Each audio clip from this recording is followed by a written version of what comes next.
प्रिय भाई और बहनों, आज का शुभ संदेश के लिए आप सभी को हम स्वागत करते हैं। कितना अच्छा है वो, कितना धन्य है वो, यीशु ही मेरे जीवन का साथी।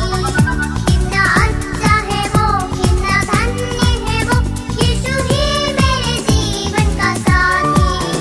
मेरी जरूरतों को पूरी करता है वो, कोई कठिन नहीं मुझको। मेरी जरूरतों को पूरी करता है वो, कोई कठिन नहीं मुझको।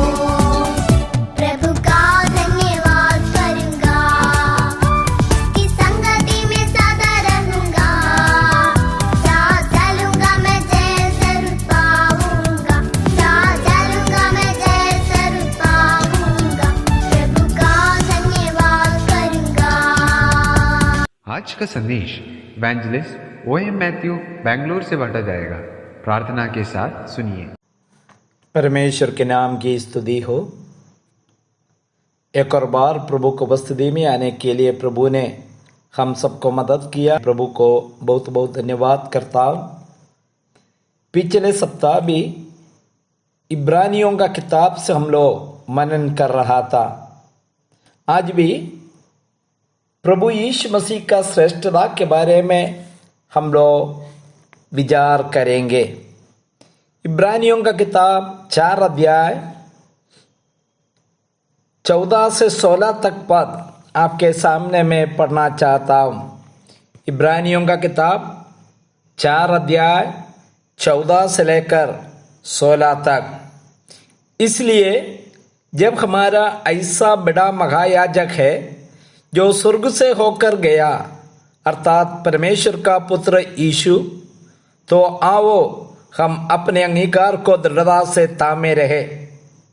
क्योंकि हमारा ऐसा महायाजक नहीं जो हमारी निर्बलताओं में हमारे साथ दुखी ना हो सके, वरन वह सब बातों में हमारे समान परखा तो गया तो भी निष्पाप निकला। 16 पद।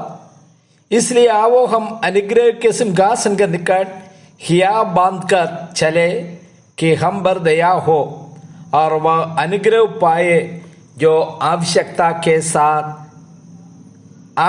के समय हमारी सहायता करे। प्रभु की नाम की स्तुति हो। हर एक धर्म में याजक लोग होता है, भले हिंदू धर्म हो, इस्लाम धर्म हो, जैन धर्म, बुद्ध धर्म, सब में याजक होता है। वैसे ही मसीहत को धर्म जैसे मानने वाला लोग भी याजक लोगों को नियुक्त किया है। और मनुष्य अपना सारी आत्मिक जरूरतों के लिए याजक के पास जाते हैं। पुराना नियम में यहूदा धर्म में भी याजक होता था। जब हम लोग निर्गमन का किताब पढ़ते हैं, परमेश्वर ने मूसा को आदेश दिया है कि एक मिलाप वाला तंबू बनाना और किस प्रकार बलि चढ़ाना। साथ ही साथ परमेश्वर ने लेवी कुल से हारून का परिवार का लोगों को याजक बनाने का आदेश दिया। सबसे पहला याजक था हारून, इसके बाद उन्हीं का परिवार से ही महायाजक बनने का अनुमति दिया था। लेकिन 5वां अध्याय में बताता है जितने महायाजक जो मनुष्यों से लिया जाता है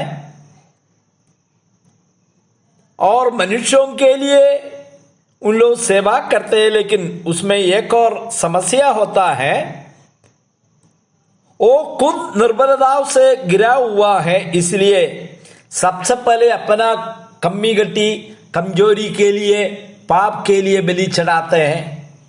इसके बाद लोगों के लिए बलि चढ़ाता है।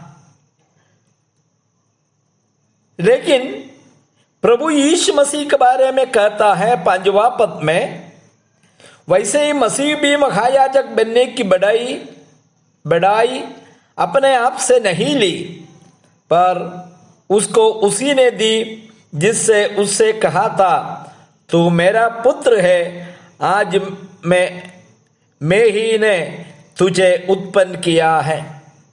छठवां पद में दाते, तू मल्कीसदेक के रीति पर सदा के लिए याजक ठहराया गया।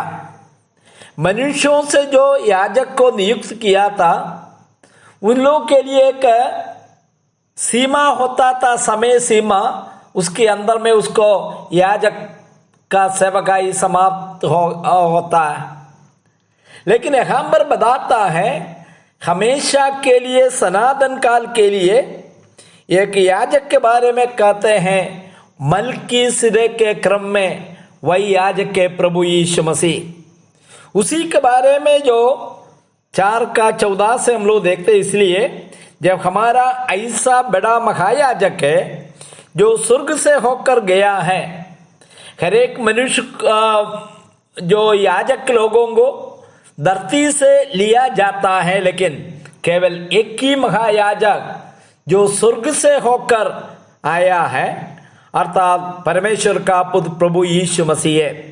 इसलिए बाइबल बताता है, हम अपने अंगीकार को दृढ़ता से थामे रहे। इस महायाजक का विशेषता क्या है? 15वां पद में, क्योंकि हमारा ऐसा महायाजक नहीं जो हमारी निर्बलताओं में हमारे साथ दुखी ना हो सके।